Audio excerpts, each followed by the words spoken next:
Yo, what's up, guys? It's your boy, the Insane Game Freak Hitter. You're probably wondering why this is late.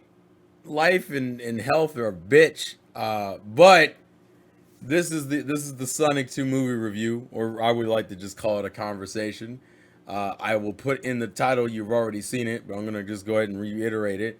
This is spoiler hell. So if you don't want to hear any spoilers about the film, go watch the film.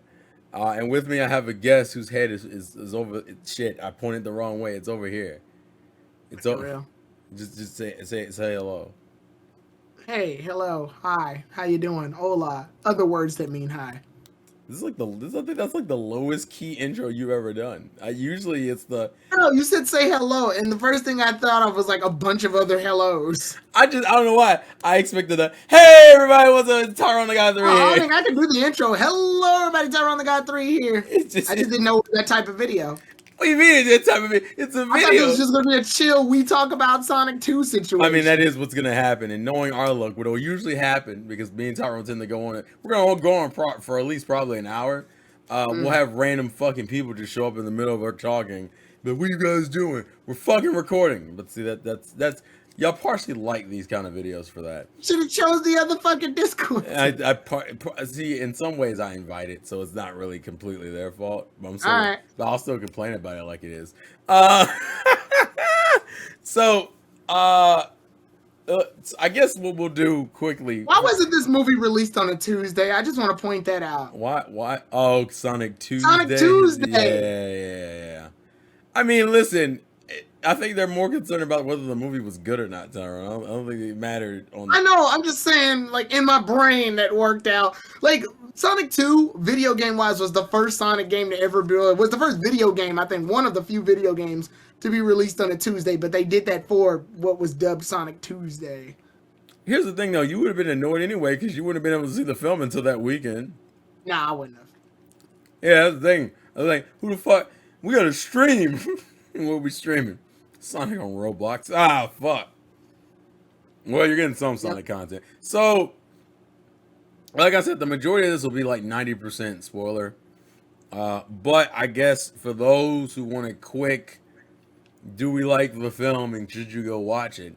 I'll let Tyrone go first. This is just for the people who want the quick opinion, then they're going to get the fuck out. Like, so, yeah, this is for the algorithm. Yeah. Exactly. I mean, yeah, it's a real good movie. It's I thoroughly enjoyed the movie, and obviously, if you haven't seen it yet, definitely go watch it before we start fucking talking about it. Yeah. So, as far as my thoughts, yeah, same thing. Go watch the fucking film. Go watch the film. It's already making a fuck ton of money from what I saw in the It's box making office. like a lot. I actually find it funny because this happened twice. Actually, I remember when Birds of Prey came out last time, and when Birds of Prey came out, I think Sonic 1 it came out around the same time because I believe it was in February, so like around Valentine's Day. It's like what better way to spend Valentine's Day than to watch fucking Sonic? But when it With came your out, non-existent girlfriend, fuck. yeah. So when it came out, it showed the meme of Sonic holding up the peace sign, and then the tombstone behind him was Birds of Prey. And then they did it again with Sonic and Morbius because Yeah. Morbius came out, so it says Sonic's beating out DC and Marvel. And the irony is that Morbius, Birds of Prey, I heard was an alright film. Morbius, I've heard nothing positive about. I think what happened is that Birds of Prey during its debut, like in the theater, was bad. And then after a while, once people started getting like DVD and HBO Max and shit, then they started watching more Birds of Prey. But I think Morbius is unfortunately doomed. Like I have no, I as much as I want to keep up with the Marvel movies, I have no actual need to watch Morbius. I'm just gonna watch a review of it or something. I don't know. I'm not gonna go watch. I'm not gonna watch Morbius. I don't. I just. This is sad too because I usually try to keep up with as much Marvel as I can. That way, when they do their big whatever movie, I can be up to date on all the cameos. This one, I'm like, whatever, whatever, Vampire Man. Listen, Tyrone's waiting for that Doctor Strange to drop. That's what we're concerned about. That's the only. I did watch WandaVision, so yeah, I'm ready for that. Well, yeah, that's gonna be a whole fucking problem. That's besides the point. So for those who don't care, who care about spoilers, get the fuck out. We're done. The point is that go watch the film. It's a good film. Now we're gonna break down the film in our own little in my separate categories. And since I feel like we should get the least important shit out of the way first, which is the human characters. Yeah, Donut Lord, Pretzel Girl, and Rachel. The fact that Tyrone remembers their names, he's already ahead of the That's fucking not game. their names. That's the name Sonic gave them to What? help me remember, because I don't know their fucking name. I think it's Tom, and then I forgot the girl's name. Which girl? Which black girl? The his black, wife? well, okay, Rachel we know because her wedding's happening, and they keep flying that biplane that says like Rex and Rachel or whatever, or like that. So that's how I know Rachel's name. The Pretzel Girl's name, I call her Pretzel Girl because that's what Sonic called her. I think her name's Patty. That sounds like some generic shit that they would do. I don't remember her name at all, but that's kind of going into the point. What you're saying is that the human characters are not, especially in this movie, are not noticeable. No, so that was my main criticism of one. One's biggest thing is the fact that you put humans in it. I was immediately like, this is only going to be mediocre at best, and it's a little bit above mediocre to be fair. Her name's Maddie, not Patty. Ugh. I should have remembered that for personal reasons. Because I know a Maddie. But like the first film, its biggest problem was the fact that there were humans in it. So like the second film comes around, I'm like, well, we're gonna have to keep dealing with this for a while. And I get it. It's kind of based off of Sonic Adventure, that whole where humans exist in Sonic's universe, but like Sonic X. yeah, well, we don't talk about. Well, Sonic X is always a weird thing because it has a lot of good adaptations in it, but it also has Chris Thorndike, and that's like half the reason why that show sucks. And so it's a weird situation. So in this film, I'll give them credit; they tie them into the main plot a little bit better instead of it just being a fucking road trip. Because of course, that's how fucking road trips. Yeah. I will say, when we got to the wedding stuff and what the wedding stuff ended up culminating in, that was a genuine surprise to me, which I don't... It's sad, too. I had a hard time remembering her name, but Maddie's my more favorite of the human characters. She's my favorite, not Rachel or fucking Tom. Tom did his job in movie 1, and even movie 2 is very clear that, like, Tom did his job. Time to scoot him back. Maddie, I like her because she never really asks questions. She just sort of goes forward with it. Like, yeah, she questions Tom in movie 1 about what's happening, but not to a degree that, like, Rachel does. Rachel's way too hysterical for no other reason than, oh, Lord, what this blue hedgehog doing in my house? Like, it's just, I don't like it. She's too much. She's too much. Maddie is just enough. She's like sassy black woman. She's... Yeah. Maddie's like black, but not offensively black. Yeah, So I was gonna say, yeah, like, okay, yeah, that's perfect, actually. Maddie is human. She's real. She's a person that does person shit. And if you're gonna be a person, be a person. Don't be a trope, because we already got tropes. That's the Sonic characters' jobs. They're the tropes. They're supposed to be the ones with the over-exaggerated characteristics. The human's job is to be human. And Maddie does a good job of that. Tom, they do all right towards the end of the film. Like I said, I can get mad at Tom in this movie, but I'm not exactly excited to see him either. He exists. So he's just neutral with you. Yeah, Tom's doing Tom shit. Like, Yeah. like I think he's wrestling with his insecurities with like Rex and his boys because they're like frat guys and he's like regular white guy. My problem is at the beginning plot with the wedding is like the most boring fucking part of the film, and then they kind of switch up when they're like, oh well, this really wasn't a wedding. This was a gun operation, and my first thought was gun. Honestly, I'm gonna be honest. I actually liked that though. I liked that gun. They found a way to put gun in that actually felt a little natural. That's what I was conflicted about. That's why when I remember I told you before you even watched the film, I was like, you're gonna run into a section where you're gonna be like, what the fuck, and be like, oh. And I came out of that situation. I remember I was like, I'm conflicted because the wedding shit before this was still boring as fuck, but it led to a Sonic reference that I fuck with, and I don't know how to feel about it. Yeah, I mean, like that guy who we call him Olive Garden guy. He was in the first movie and like controlled the military. So implementing and gun makes sense to me. That it doesn't feel out of place. It doesn't feel weird. Yeah, guns. If you know how gun acts in like the video games, this seems like something they would do if they were implemented into a comedy/action movie. They would disguise everything up and try to like do an undercover bullshit. So it makes sense. Ironically enough, I think it's the biggest plot twist in the whole film, and you're just like, so the biggest plot twist was the acknowledgement that gun exists, and it was a part of the wedding plot. I like that the pastor had a gun in his Bible. I don't know, that made me laugh. That was legitimate. That wasn't even a slight chuckle. And God I was in the said, theater just going. And God said, "I'm packing heat," and you're like, "What?" Hold the cap. Hold the cap. Hold the cap.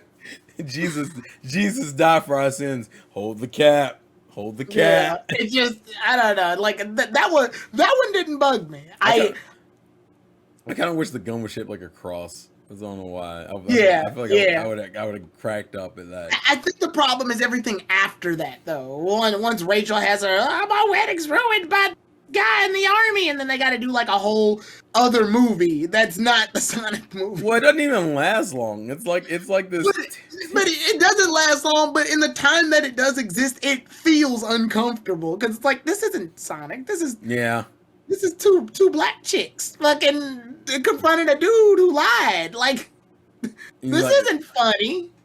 And then they still have to give a conclusion to that arc, and you're just like, bruh, like, once you acknowledge it's done, go ahead. And literally, once they're done with that, they go back to the movie. I was like, all right, back to the movie now. Listen, whatever that was. The goal was to bring Gunn into the universe officially, and that was it. And then, of course, what it leads to at the end of the film, but we'll talk about that later. So, yes. I wanted to get the human characters out of the way, because they're easily the worst part of the film. The gun thing is literally the only reason I was like, huh, that's kind of clever. All right, fine, movie. That's your human justification. Sure, I guess we'll roll with it.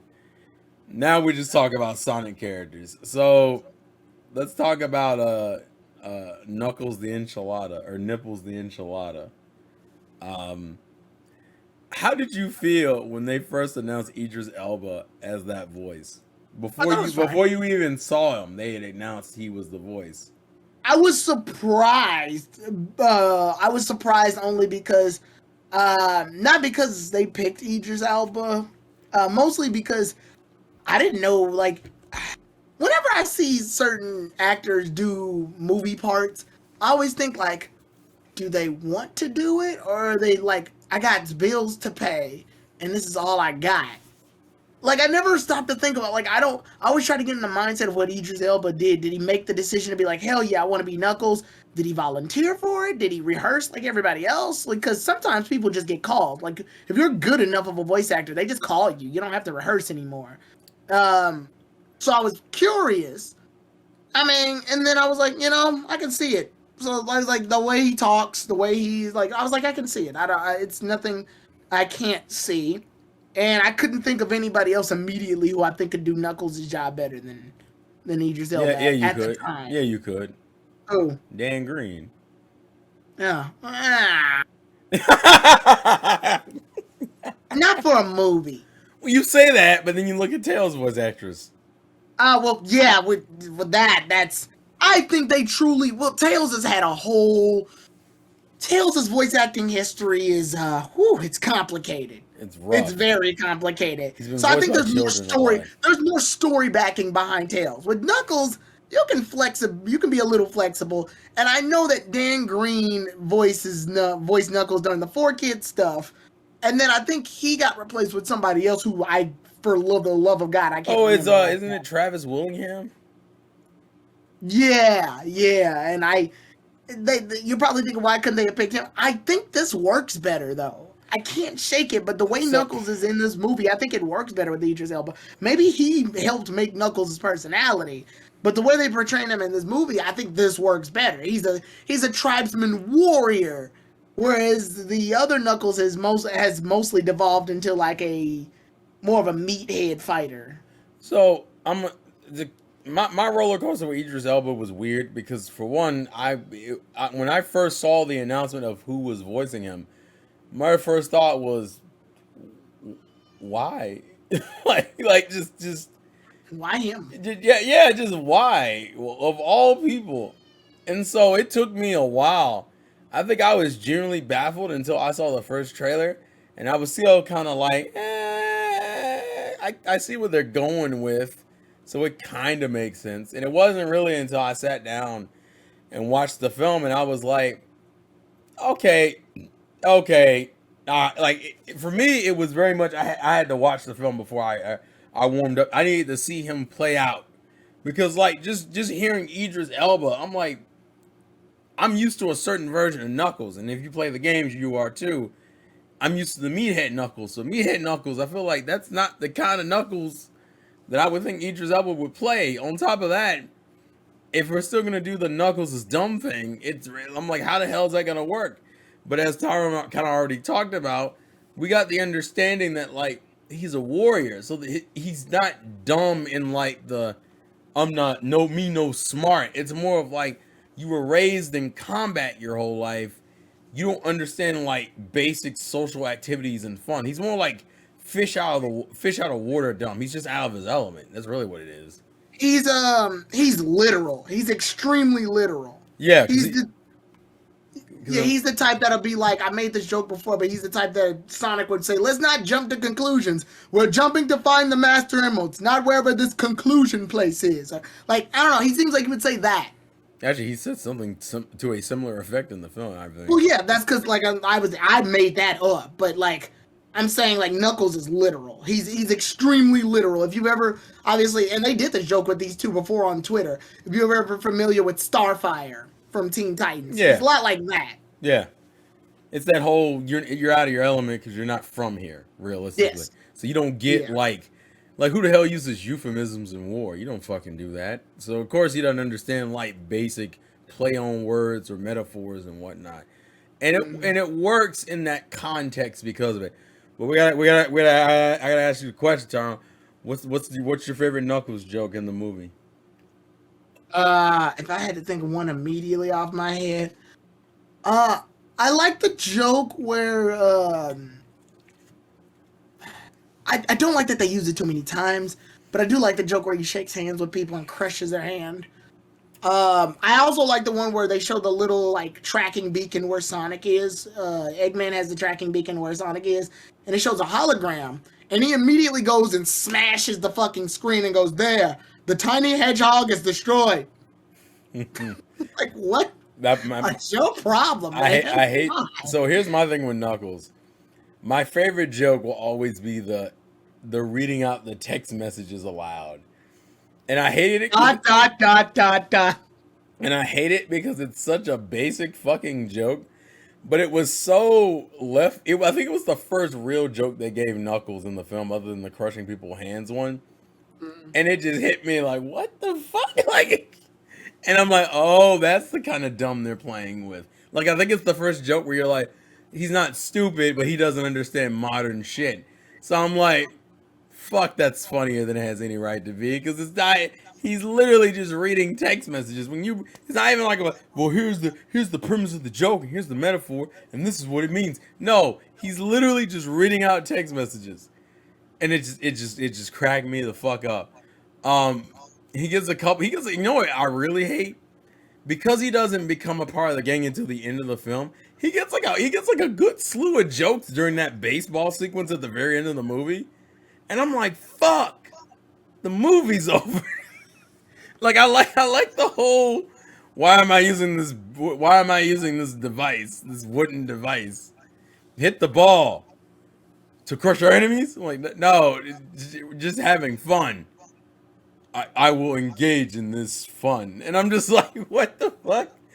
I hate it because he doesn't get those jokes literally until the end of the film. I think the hologram joke that I like, the reason that I found that one so funny is because he plays that shit straight. He doesn't break while he's saying. He's like, the tiny hedgehog is destroyed. And then it's just awkwardly quiet for a bit. And then, what's Eggman's henchman name? Shit. Oh, I know you're talking about. I just call him Coffee Guy. Yeah, we don't care. But Coffee Guy looks at Eggman and is like, why'd you do this? Why did you bring him here? Who is he and why is he here? Like, Yeah, like that's what I think that joke's my funniest only because of the area around it and the context around it. You just like the whole scene, realistically. Yeah, but Knuckles kickstarts it because everything's fine until he fucking crushes the goddamn screen, going Hedgehog destroyed. Like a damn. Ironic enough, you would think that'd be like a Metal Sonic joke, but I don't. That's if they even I'm just indulge like, in that. yeah, but I mean, yeah, like for the most part, what they've done with Knuckles so far, I'm not against it. I very much like Yeah, it the works. treatment that they give him for him. They found a way to make him. They found something that they haven't done in a long time, and that's be able to allow us to take Knuckles seriously. To be quite honest, He feels like SA1 Knuckles, if anything. yeah, Sonic Adventure One Knuckles, I think is like very comfortably where he is. Which is weird because you And, thought this game was gonna be Sonic 3 and Knuckles, and ironically enough, it low key just turns into fucking like Sonic Adventure 1 low key in some aspects. yeah, it's got elements of like 2, 3, and adventure. Yeah. Which I guess speaking of 2, there is another new character that we actually should have talked about first. But I'm not gonna lie, in some ways Knuckles ends up stealing the show, especially in the latter half of the film. Right. But hi Tails, we saw you at a teaser at the end of the first film. You know what? I wonder. Go ahead. I was gonna say just real quick.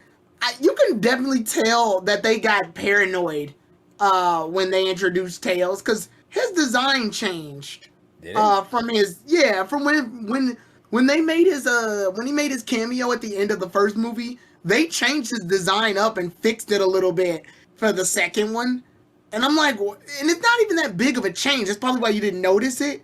But I'm like, damn, critics got y'all this paranoid to the point. Y'all, we're not taking that chance ever again. We're gonna fix Tails immediately. That way nobody can say shit. That was pretty much their end goal. Ironic enough, But the Sonic film is like the only film that I know of that has a change that major fix, like with his design, and still came out being a pretty decent movie. And you're just like, huh, didn't see that coming. Not gonna lie. Usually when you see bad animation in the fucking trailer, you're like, oh, that movie's hoed. Comes out, wasn't that bad. I'm like, oh, but go ahead. Sorry. no, that was it. That was pretty much So because I know you were gonna say something. So Tails' introduction, I think they mostly nail. I don't really have any problems with Tails. I mean, okay, so here's the thing. Because of the nature of the film, you have the way the film is kind of split up is that the first half is obviously introducing plot, so introducing Knuckles and Tails and Eggman back into the fray, and then here's the side plot with the wedding and shit.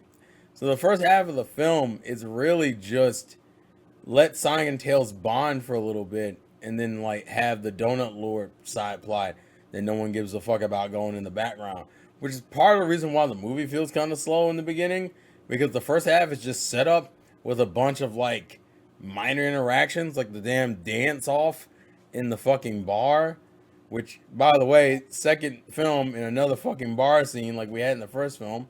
I think it even goes. There was a dance. I think they dance in the first film. Or am I wrong? Didn't Sonny like? I know it was kind of like a I don't think party. he danced. I think what he did was he did that Quicksilver thing. Oh, I know what you're talking about. I hate that Quicksilver thing. Why? The Quicksilver thing always makes you beg the question: why can't they just do the whole movie like this? Oh, you don't like it because essentially creates a plot hole. Yes, like when you have fast characters and they do that whole slow down time thing, it's just like great. You can solve all the problems right now. Solve them all. Fix it. Yeah, but like it's also just it's a show off of speed. It'd be weird if he couldn't do it. Because Yeah, but that begs the question: do it all the fucking time. listen. We have to do it. We do it for visual flair. Damn it! It's a movie. It's meant to entertain you. If you can accept Donut Lord, you can accept bullet time for a little bit. Okay? Well, I think in Sonic 1 he does it twice. I don't think they do bullet time in this movie at all, but in Sonic 1 he does it twice. No, they don't do it. Well, they do slow mo, but they don't do bullet time. Yeah. Oh no, I thought they did it during the. No, they do it. They do it during the snowboarding. They do it at the bar. They do it at the bar. Oh, they did it the snowboarding? Remember when he's snowing down the mountain and then he slows down time and he's jumping off the robots and shit? And then he lands right back on the board? Oh yeah, they did. That one probably wasn't as. I guess because they were in the heat of battle. Well, that Probably. that and it's Sonic styling on them because that's very much what Sonic would do. Sonic's the same. I think there was a TikTok that captured him perfectly. Oh shit, the world's ending all around us. We're all gonna die. And Sonic's in the background just dancing, breaking moves and shit. And you're just Yeah. like, Sonic, the fuck? That's what Sonic does. Sonic is the dude who like laughs in the face of danger, which Yeah. gets people killed. But we don't talk Now about that. this bar scene's different because they're in a German bar. See, totally different. Yeah, language barrier and fucking still dance off. We're dancing, baby. To fucking, which will bring up one of my main critiques of the film. There's not enough Sonic music in the Sonic film. And this wouldn't mean a lot, but if you're a Sonic fan, you know Sonic has an amazing soundtrack. Almost every game, main game, minus a couple ones that we don't talk about, has a good soundtrack. Sonic has like over almost has about 30 years of history at this point of music, and we only get to hear what was it, just one remix track, I think. I think there's two. Yeah, it's just not enough. When I hear Uptown Funk, I'm like, I don't give a fuck about this. Give me any you know what? You know what makes it worse? This movie is chock full of fucking Sonic references. There's just Sonic references on top of Sonic references all over the goddamn place. And we're just like, I'm like, listen, like I think you noticed more than I did, but I noticed like the Mean Bean Machine reference you get with the cafe. You get to see you could technically see Jim Carrey and a classic Eggman design if you watch the holograms when his assistant's looking for new looks for him and shit. There's a bunch of like cool Sonic, even the gun shit. There's just like This film very much is more aware of Sonic and very much throws a lot more Sonic media at you. So if you are a fan, you will enjoy the experience purely on an Easter egg level. And to me, that also shows a level of care and respect for the fandom when you do things like that. So it irks the fuck out of me. We don't have any Sonic music. But I kind of got off track, but I'll just quickly wrap up and let you talk.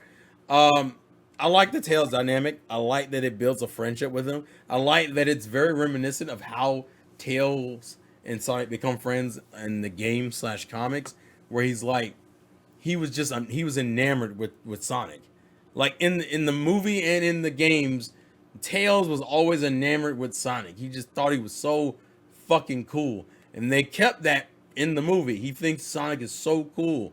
And he very much wants to be like him.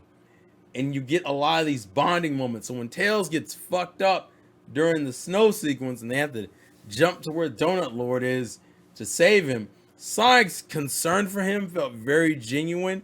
And you could see that friendship had grown over the beginning half of the film.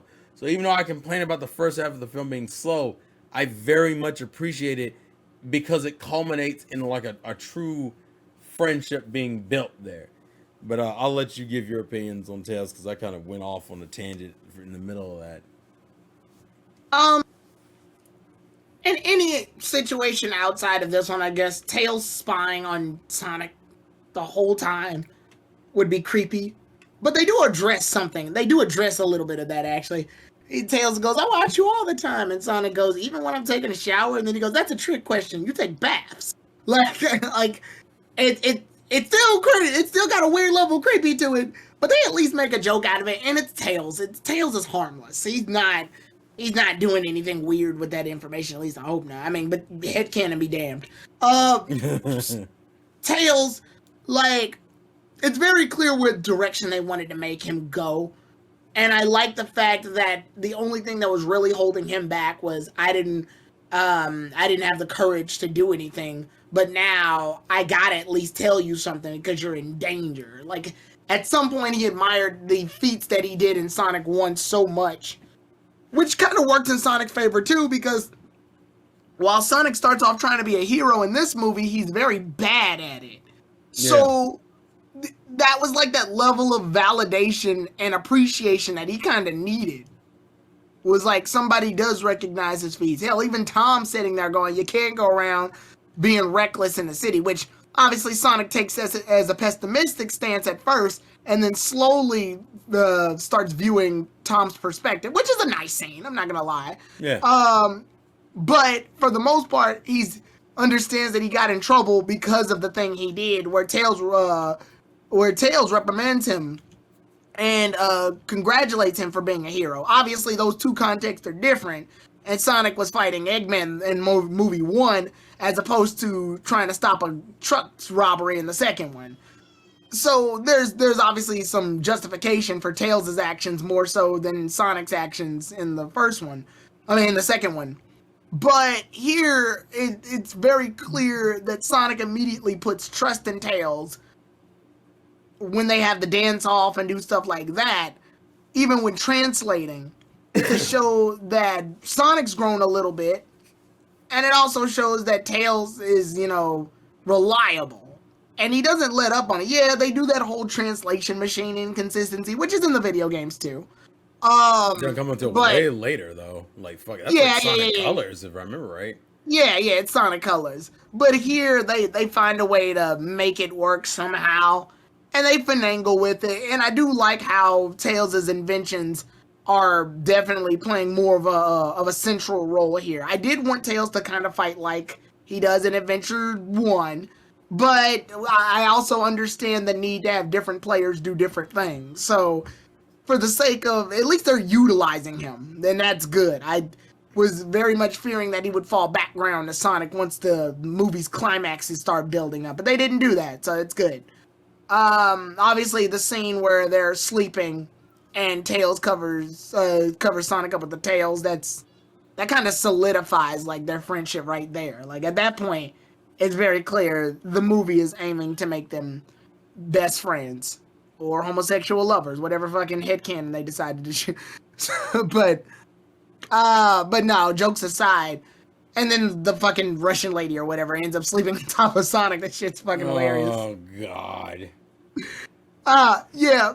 But yeah, I do like that. And then I do like that they also focus on the fact that Tails is younger. So obviously there's some things he's messing up on. Like he can't hold a fight as much as Sonic can, because Sonic gets pretty much knocked out, but he gets up faster than Tails does, because Tails is younger, so he can't take as much heat. Plus Sonic's been in battle before. Yeah. So it makes sense. Like I think they did Tails very well. Now to tackle the voice acting thing, were you gonna do it, or do you want me to go ahead and I mean, you can go for it. So Tails' voice actress has been very torticulate, if anything. Essentially, Tails has started off with a voice actor that was in Adventure 1, and then they had to change that in Adventure 2 because, the person who did it was a child, and then they grew up. And then we wound up with another voice actor, but then they ended up having to not be the voice actor anymore in Adventure 2. So in Sonic Heroes, they got another voice actor, but then that person ended up growing up. Then we got the 4Kids voice actor of Tails. And then after the 4Kids voice actor of Tails, they wound up getting another voice actor of Tails in Sonic Colors. And then after that, they no longer held that was actually the one who did the voice of him during Sonic Colors is the same one who did the voice of like Sakura Haruno. Yeah, it's Kate Higgins. Kate Higgins, yeah, Kate Higgins. She also does Megumi from Zatch Bell. So then we ended up moving to our new voice actress, which is Tails' current and most consistent voice actress as of right now. I can't remember the name. Sorry. It's like Tails. Colleen. Oh, is it Colleen? I think it's Colleen. Hold on. You keep talking, I'll look it up. Yeah, so she winds up doing Tails, and she's been doing Tails pretty much in Sonic Boom. She's also done Tails in Sonic Forces. She did Tails in, I believe she did Tails in Lost World, too. Yeah, she did Tails in Lost World, Sonic Forces. Oh, Colleen O'Shaughnessy? Oh, yeah, I was right. Colleen, it is Colleen. So, yeah, she's been doing Tails a lot. So to see her up the ranks and make it all the way up to movie status is amazing. But I think I also know why. They did that because Tails is a hard voice to do, technically. He's a boy. So you either have to have a female voice him or a very young child. The problem with young children voice acting, they bad. They real bad. Like, they're not good voice actors usually. There's only a small handful of good children voice actors, most noticeably the kid who does Chowder's voice. But outside of that, you are reaching for good kid voice actors. Female voice actors, they definitely did that, but rather than have a whole audition, they probably just said, "Screw it. Why not have the girl who just does his voice? It's easier."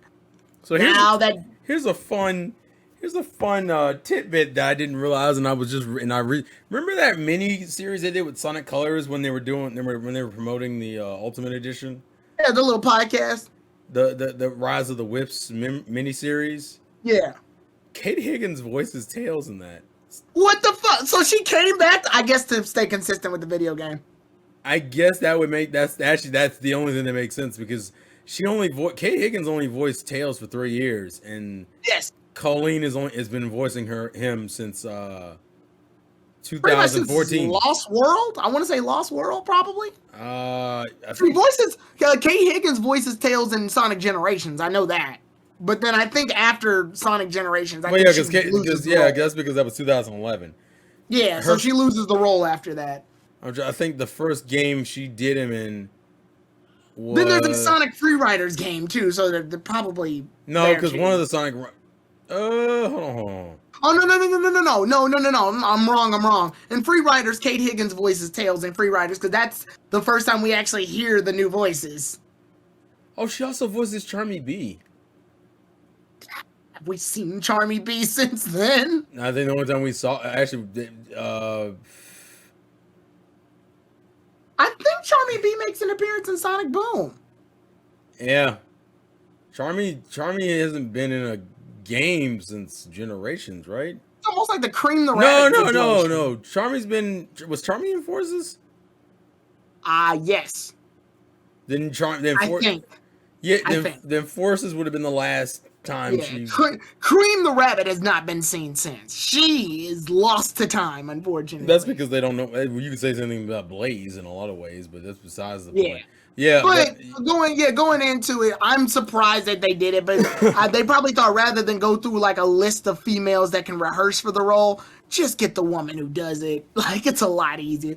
Begging the question why they didn't get Roger to voice Sonic, but I guess the guy, I think it's Ben. Ben's the current guy. yeah, Ben I Schwartz. guess. Yeah, Ben Schwartz. But he only voices them in the movies, not the games. Yeah, I think that's because Ben Schwartz probably just legitimately wanted to do Sonic. Which for is a funny. while. I've known Ben Schwartz before. That I knew him. This is gonna be dumb, but for those who've seen a web series called Jake and Amir, that's how I was introduced to Ben Schwartz. And then I saw him a lot in Parks and Rec. yeah, that's how normal people would have been introduced to him. Yeah. But and he's and we're gonna. I guess we could use that as a transition to talk about Sonic in this film. Yeah. He has a legitimate. I mean, not saying he didn't have an arc in the first film, but it feels like he has a more realistic, traditional arc in this film. Yeah. And you get to see him change and grow in the film, because, like Tyrone mentioned in the beginning, he's doing like reckless superheroing. Although I very much look at the beginning of the film as a reference to Sonic Adventure 1 with him standing on the roof in the middle of the night. I low key wish, and I know they weren't going to do it, but I wish he would have been like, oh yeah, this is happening, just for the sake of the reference. But yeah, in the beginning, he's very reckless. He does save the day, but there's a bunch of property damage, and he threatens the lives of multiple people in an accident. And Donut Lord's whole arc with him is explaining to him, like, listen, your time to be a hero will come. Like, heroes are not heroes because they do all this reckless shit. They're heroes because they do the right thing when the time comes. And throughout the film, he thinks that his moment comes, I think, with Tails. And then he effectively fucks it up. And that's how Eggman ends up getting the Master Emerald. And then he's like, well, now I got to make this right. And he does heroic things, especially in the latter half of the film when he's fighting Knuckles and Knuckles is about to drown. And he goes downstairs and he actually I say downstairs. He goes underwater for Knuckles and saves him only to start drowning himself because for those who don't know, Sonic can't swim and he never will. Actually, my favorite thing about that sequence is the fact they did the bubble effect that they do in the games.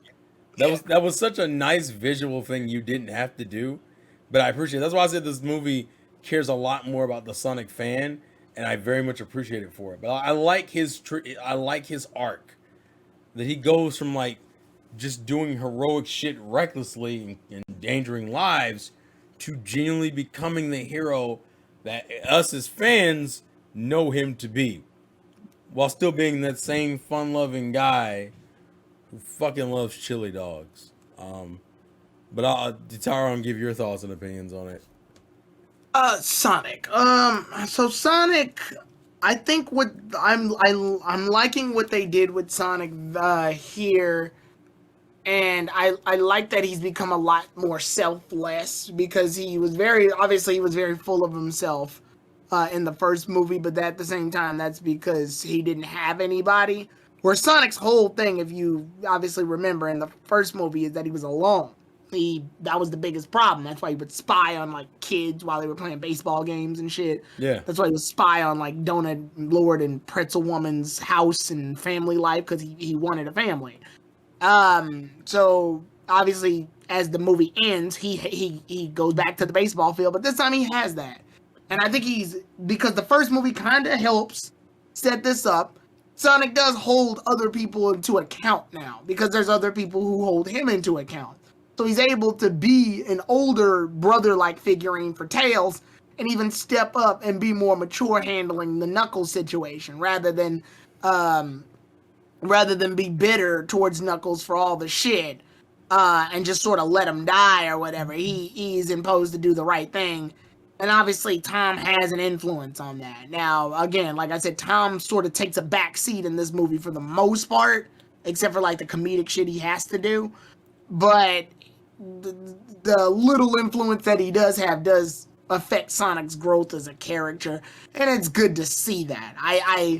I'm glad that's but I'm glad he doesn't lose who he is in all of that, like partying with Otis the dog, and you know, just having a whole like rager in the house while they're gone and stuff like that. That's very much in Sonic's like nature to have that much fun, to do all of that. Yeah. But at the same time, they still find a way to make him hold some level of accountability for his actions. And I'm glad they tackle that early, because obviously when the movie starts, he's a terrible hero. He can't do, all he knows is that he has to stop the bad guy. He doesn't know about taking into account how many lives he's saving around him, just the immediate danger. Whereas here, he's a lot more of like, later in the movie, they tackle that and he becomes a lot more observant.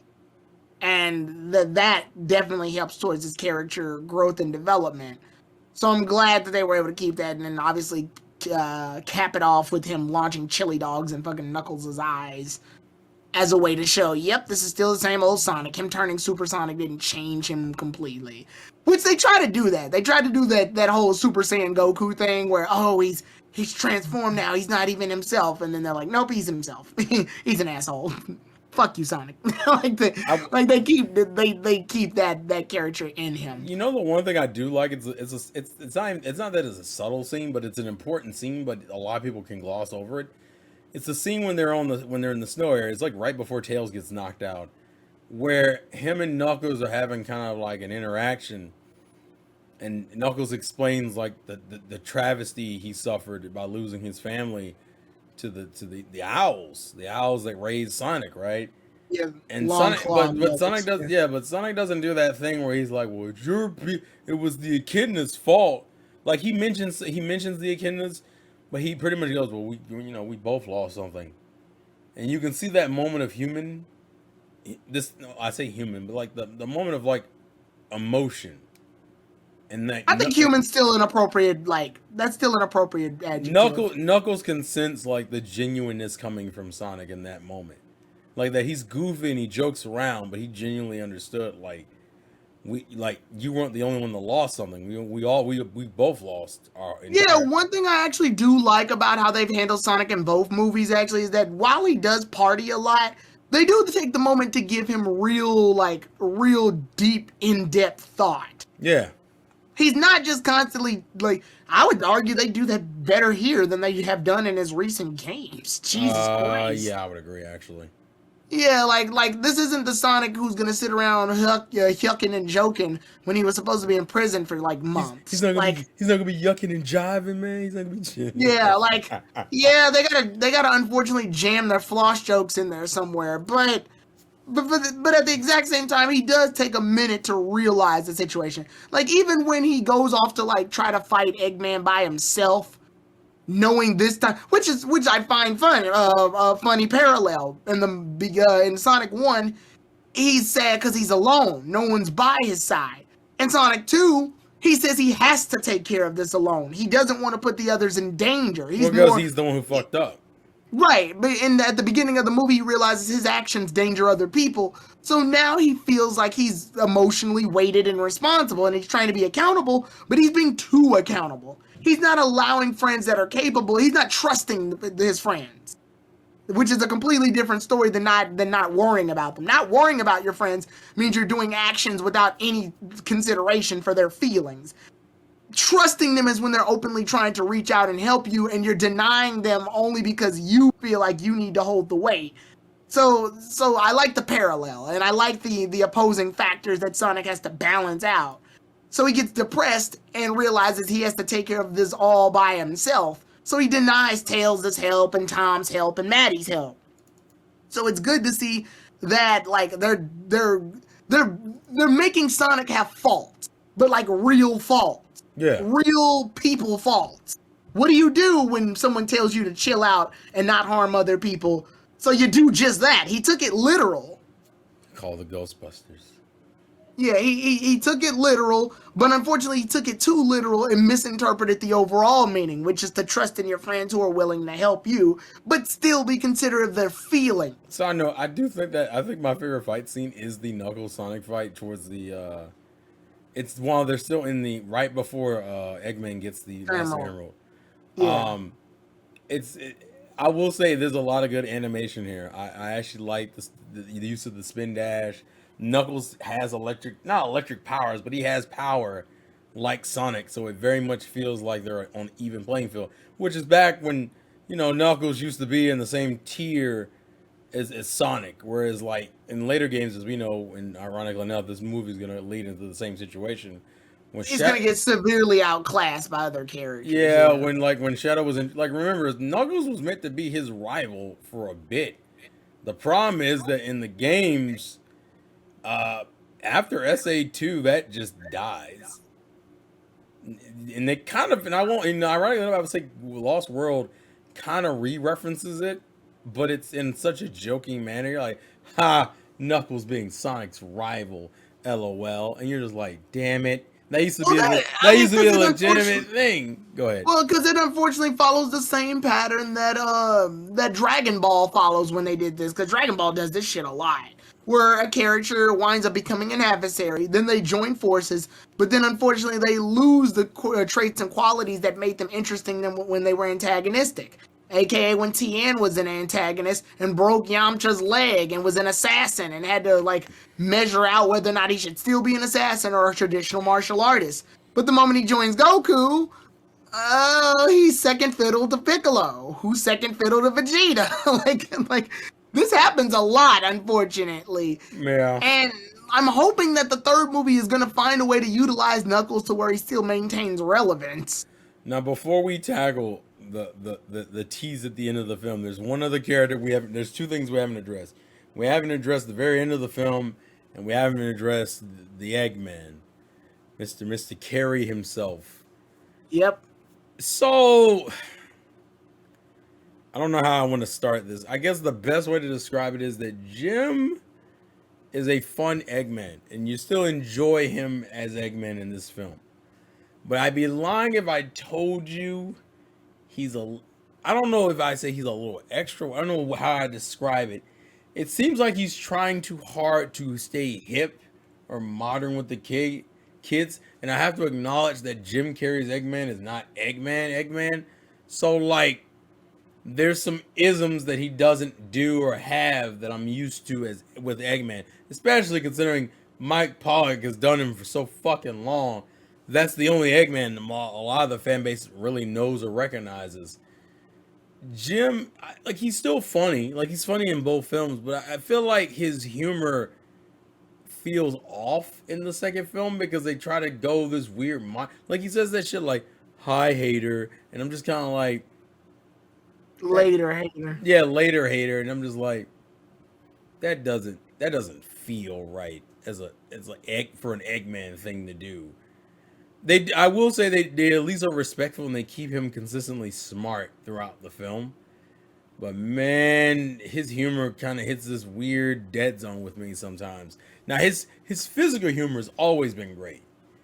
Like I would say that's like Jim Carrey's best strength as a comedian.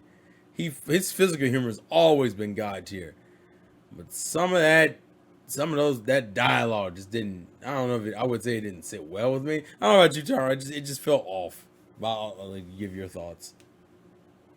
Jim Carrey in this movie, I think the problem is I like him. I really do.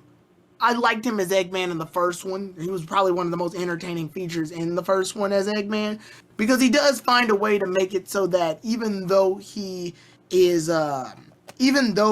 a crazy scientist, I think during his first appearance, what they do is that they make him this like scientist that is so unhinged that nobody can physically work with him. Yeah. Whereas, Well, he's also like a pompous ass, which is literally how Eggman is anyway. And I also like the idea that he doesn't really like work with humans a lot because he's like making the statement humans are not functional. They have mistakes. My machines are perfect though. Like they don't fuck up. Right. And I liked that direction he was going with, where essentially he kind of like had that robot mindset too. Like he felt like robots are the superior race and he is a robot too. He's just stuck in a human body, unfortunately. Whereas now, I think they just went for him to be kooky. And kooky's fun, especially when Jim Carrey does it because he's rubbery. He's a rubber man. The fuck? Yeah, but I think I think Carrey cranked up the Carrey too hard. Like I think he cranked it up to 11 when he should have been an 8. And I think that's the problem is like he's this time around he feels more so focused on his Carreyisms than his Eggmanisms. He put a little bit too much of the mask in his Eggman. Yeah, that's the best way. Actually, that's the best way to describe it. Yeah, and I think what it is, and now you could also chalk it up to, well, he's been on the mushroom planet for so damn long. Maybe he's gone a little insane. Maybe being on the mushroom planet has messed with his brain, and that's caused him to be more. I mean, the dude's been eating mushrooms all the whole damn time. He's trying to make it into like a coffee and shit. And I do like that. I like little moments that he decides to go out of his way to do. Little fits of insanity. Yeah, and I also, no matter what, I do still like his relationship with his henchmen. Some people go off the deep end and say that like it's romantic. It's not. I don't think it is. I think what it is his henchman is really devoted to how much of a leader he can be and how robotic and characteristic he can be. So he's charismatic, and I think that Eggman is using him as a means to an end. Like he literally outright says it to Knuckles. He's like, "Yo, we can leave him." And Knuckles is like, why? He's your friend, isn't he? I mean, yeah, but fuck him. Like he does that immediately after. Immediately after. That's the reason why I say he works better in the latter half of the film. Yeah, he definitely shows that he's evil. He does the evil well. I think Jim nails him when he's evil. I think when he's just being kooky and he doesn't have the evil behind him, it gets a little derailed and you're kind of just sitting there going, all right, I get it. But it doesn't hit the same way. But when he's evil in the latter half of the film, it actually genuinely works. And speaking of Eggman, this is just a little nitpick. They finally got the robots to look more like his robots will look in the games. The only thing that drove me nuts is that they're not painted the right color. They're all white. Yeah, they're a sleek white cold color. And I get it, but god damn it, I can't see these iconic enemies from Sonic. I mean, granted, I don't think they're powered by animals yet. I hope that's a thing that he genuinely does. Unfortunately, since you're going right into SA2 stuff, based off the ending, I don't know when the fuck you're going to do that. I will say I'm hoping SA2 grounds him because Eggman's relatively serious the majority of that game because he kind of has to be. Because it ties in with his grandfather.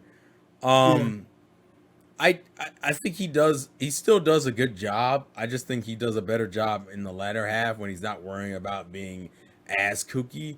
Whereas in the first half, he's very much having fun with the role, and that makes you enjoy him regardless.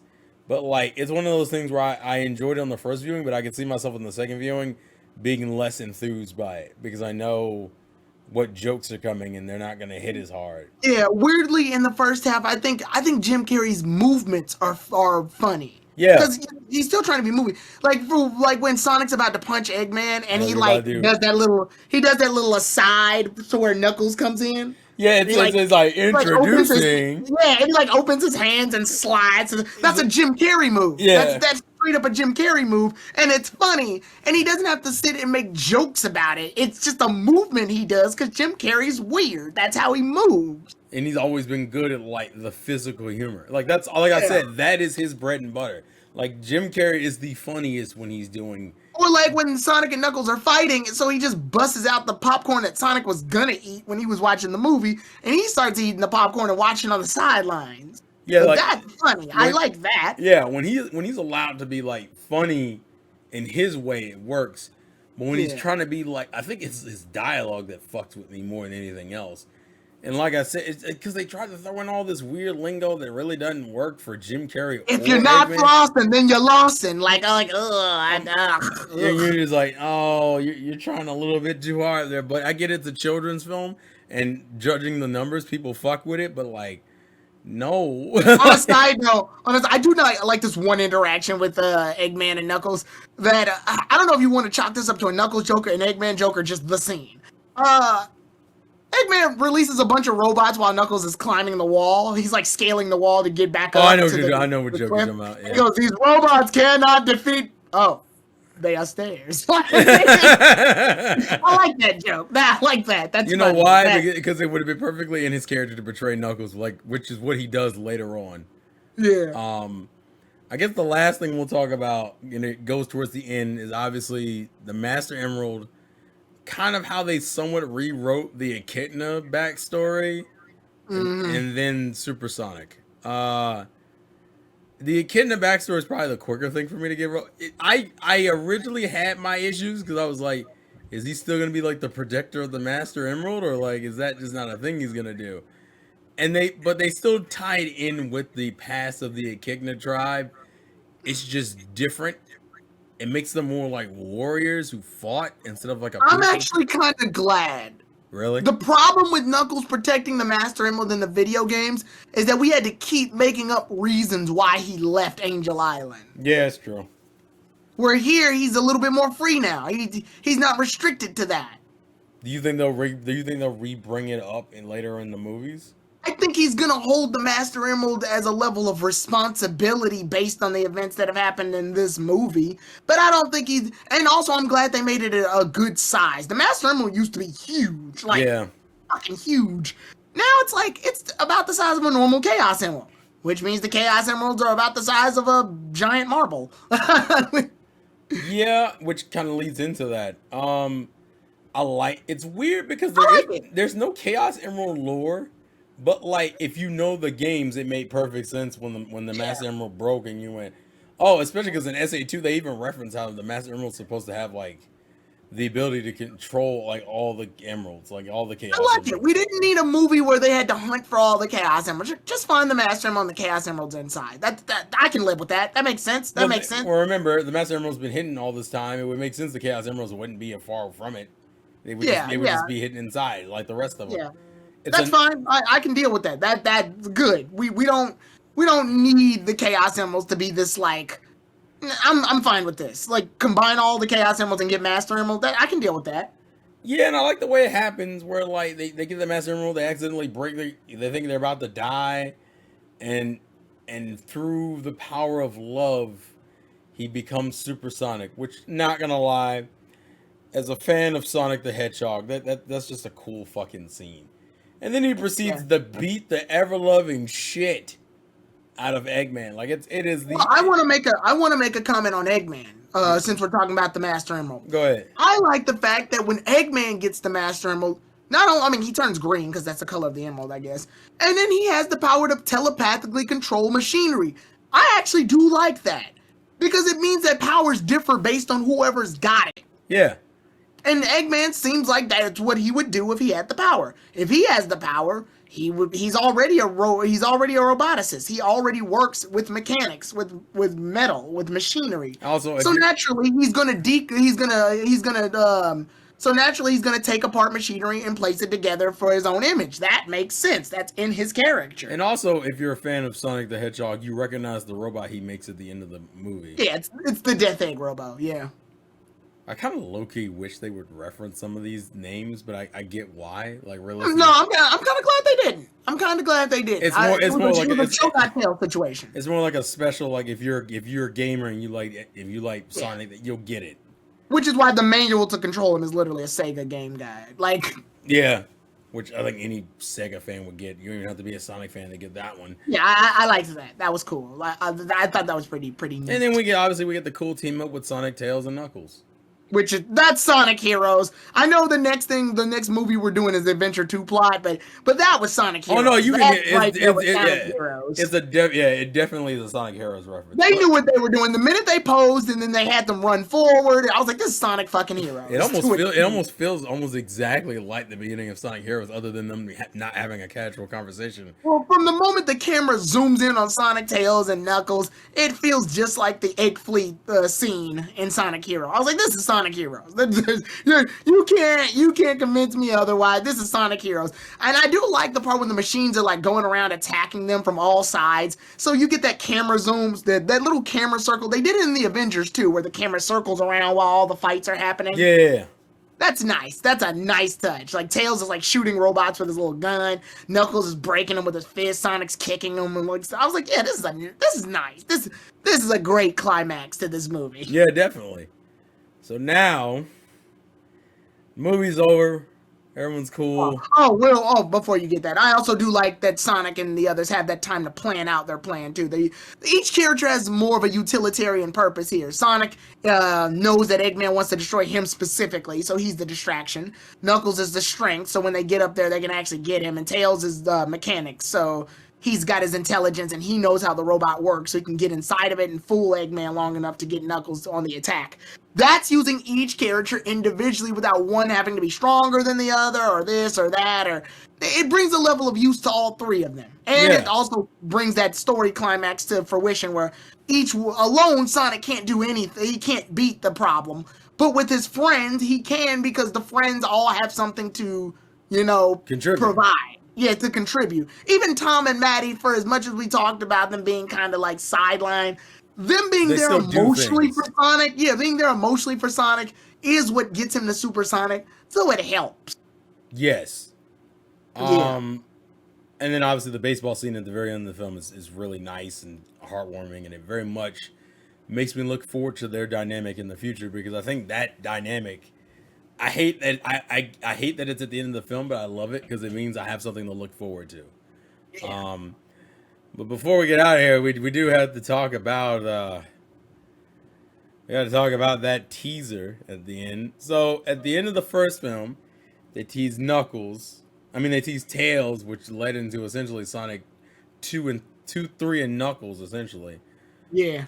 And at this film teases Shadow the Hedgehog and references the beginning of SA2. It's not like, oh, it's just this weird hedgehog we found. No, it's like from his grandfather, Gerald Robotnik, and you're like, oh shit. And you see his model and you're like, oh shit, I guess we're doing SA2. And I'm gonna be real with you, SA2 is gonna be a weird plot to handle. I figured they did SA2 because that was technically out of all the games, that was the one you can make an immediate movie out of. SA1, I thought about it a lot. I was like, why didn't they do SA1? But then I was like, there's a lot of characters and different story plots in SA1, and it's muddy. Like SA1 has a good plot. The problem with SA1 is that there's a lot of stories that you can't make a movie out of that. That's a lot of plot. I know half the people who played SA1 who don't understand SA1's plot at all. SA1 was such a messy game, in terms of like storytelling, I wouldn't blame you if you just didn't Yeah, understand. it's six people's story. It's six people's point of views happening at once. And The movie, half of them aren't relevant. yeah, movies usually do a main plot, which is plot A. Then they have a subplot, which is plot B. And then if they want to stretch it, they may include a subplot C, but it's usually very minor and comes towards the middle or end of the movie. Yeah. Sonic Adventure 2 is kind of perfect for this. It has a plot A, the heroes. It has a plot B, the villains. And then it can bring the plots together, which is, final story. I So guess. we're not gonna get into the full like, oh my god, I wonder if this is happening. There's a couple things we gotta talk about. Shadow, I think, will be played exactly the way he's played in the games. There's really no reason. Shadow's gained his popularity for a reason, so they're not gonna. And that's the other reason why they're doing Shadow, because it's fucking Shadow. Like, he's popular. Yep. other than the main trio, like Shadow was one of the most popular new characters. The question comes in with who else you have to introduce, because if we're talking about the main cast, because of how Sonic Adventure 2 played, you had Hero, Dark, and the final story. Now we have all our hero characters, and we have two. Well, Amy. well, yeah. So, and that's ironically what I was about to get into. Our two girls haven't been introduced yet. And here's my. They're gonna movie the fuck out of them. You want to know what it's gonna be? So you know how we got Tails in the preview of Sonic 1? I mean, the post-credit scene of Sonic 1, but we didn't get Knuckles until the actual trailer. Yeah. You wanna know what I think they're gonna do? They're gonna introduce both Rouge and Amy in two different contexts. They won't be together, but they'll be in two different parts of the trailer. And they'll be it'll say something like maybe a pun based off girls or something like the girls step in or some shit or whatever. And then they'll play Fergalicious. They'll play some female poppy music. They'll play Glamorous. Yeah, or something. They'll play something like female pop music, like some Beyonce song or some shit. And then it'll show Amy and Rouge, and then that'll get everybody excited. And then girls will be on Twitter going, "Yes, Queen!" I swear to God, Amy's probably gonna say Queen. Bro. All right, so it's gonna happen. Here's the main issue with Rouge and Amy. Amy hasn't been likable for a hot minute. I'm gonna be real with you. I like Amy. She's my favorite female character. But listen. I'm just saying. The way Amy's portrayed in a lot of media, other than I would say Boom and maybe the earlier Sonic games, Amy ranges from being like a cute character you fuck with to being annoying as hell. Especially because Amy. Oh, and she does tarot card readings in this era. Oh shit, she's gonna be all about what's your zodiac sign? I don't. God! I don't know if they're even gonna reference that. No, they're gonna. They gotta appeal to that modern audience. They gotta get some of that. If Eggman's gonna say later, hater, and floss, they are definitely gonna do some horoscope shit with her. I can feel it. So there's some horoscope jokes coming. Amy. They're also going to be very careful with Amy, because Amy is low-key boy obsessed, but it's almost like low-key stalkerish. So they're going to have to be very careful the game they want to play with Amy, because the reason why Knuckles and Tails introductions both work is because Tails is the friend character that you're just growing to like, whereas Knuckles is the opposing force you're trying to understand. If you want to remember the plot of SA2 is literally Sonic gets blamed for something, gets arrested, then we gotta do the fucking side plot with Eggman creating his getting to his moon base and all this other shit. Then Rouge works for the fucking government, which Rouge is gonna be a problem for one reason. That fucking design. They'll probably wind up just giving her a purple outfit, just a purple over outfit. I think all they'll do is just get rid of her boobs and then just kind of take that heart that's on her chest, make it bigger, and either make it bigger or make it give the impression of cleavage without actually showing cleavage. Rouge's design has always been one of the weirdest designs in Sonic. She's the only because she's sexy, because she's hot. They made a hot Rouge. They made a hot bat for no reason. Yeah, and ironically enough, she has such a good dynamic with Shadow in some of the later games. She actually is a genuinely good character. But man, that design is gonna be a fucking problem.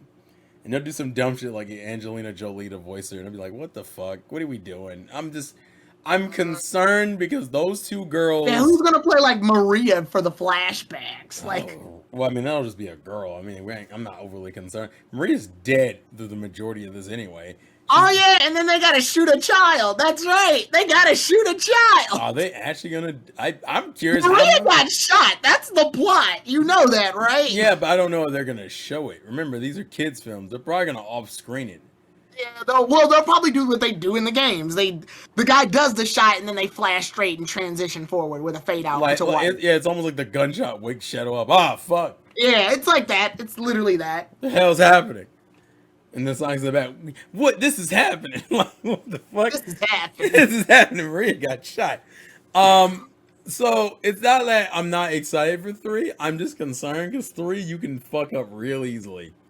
3 has a bunch of side shit that doesn't matter, like the fucking ghost plot with Knuckles. I don't even.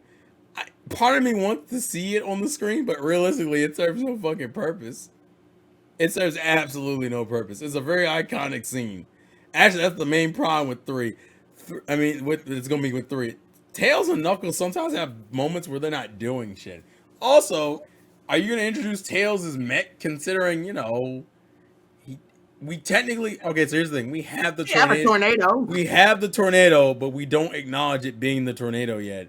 Yeah, the tornado got the most awkward fucking debut I've ever seen. Yeah, like it's in the series, it's in the movies, but like we haven't acknowledged it as the tornado. So can you do a Tornado 2 that turns into this badass mech? Also, is Jim Carrey gonna be in a mech? They're gonna have to reference both of these.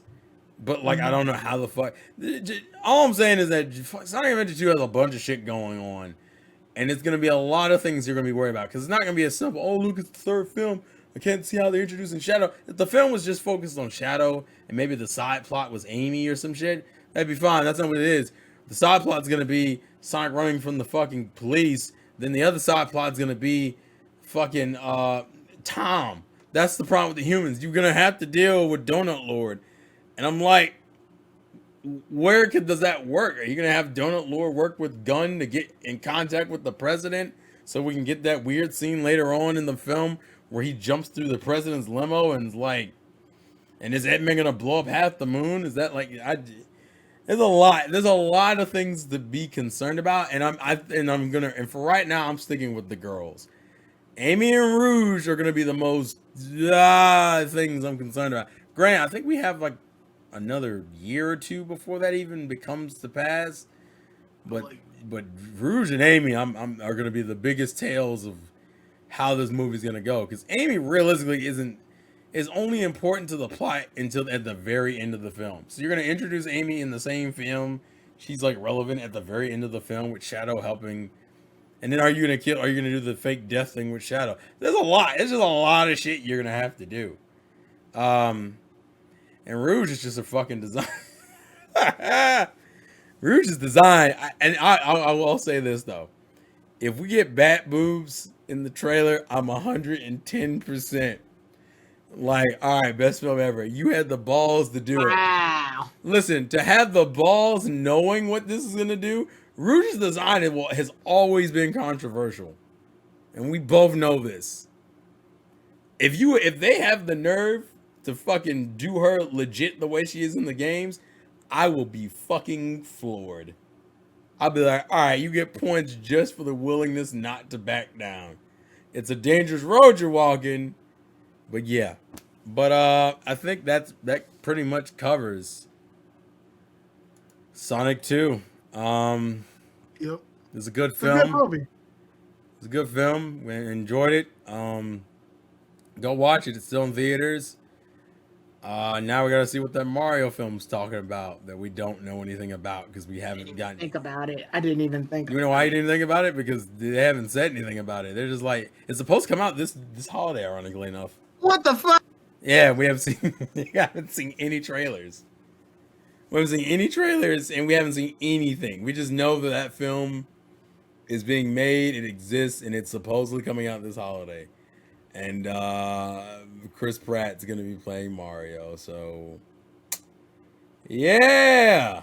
But as far as Sonic 2 is concerned, that's a great film, and you should go watch it. It's a fun film.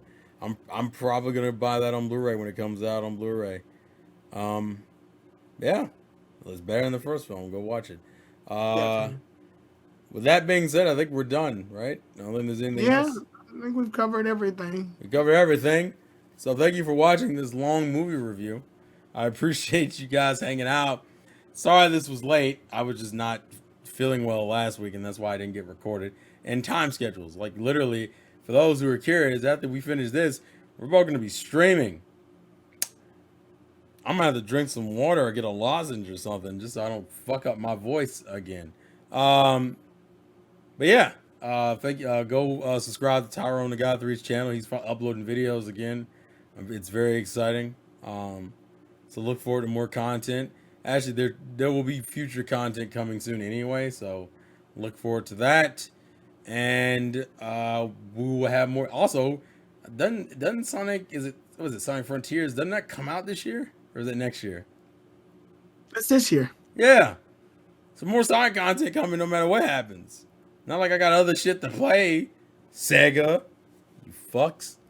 I will say we've definitely reached a Sonic, like another Sonic renaissance, because between the Sonic 2, Tyrone, between you didn't make the joke though.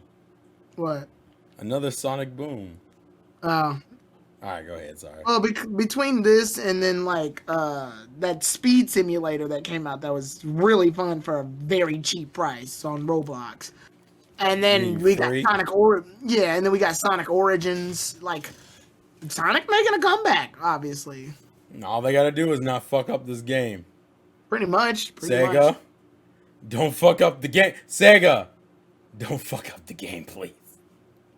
The fandom can't take another hit. We're tired. We're tired of you fucking with us. Jesus Christ. Have you seen the Kingdom Hearts fandom? You wanna look like that? Oh god. All beat up and abused and shit? No, we can't do that. But with all that being said, thank you, Tyra, for being here. I appreciate it. Mm-hmm.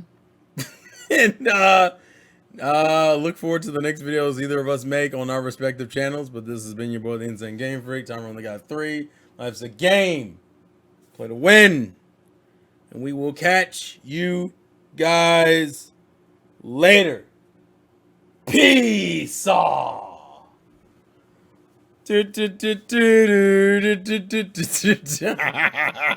Hater haters. Oh, fuck you. Woo!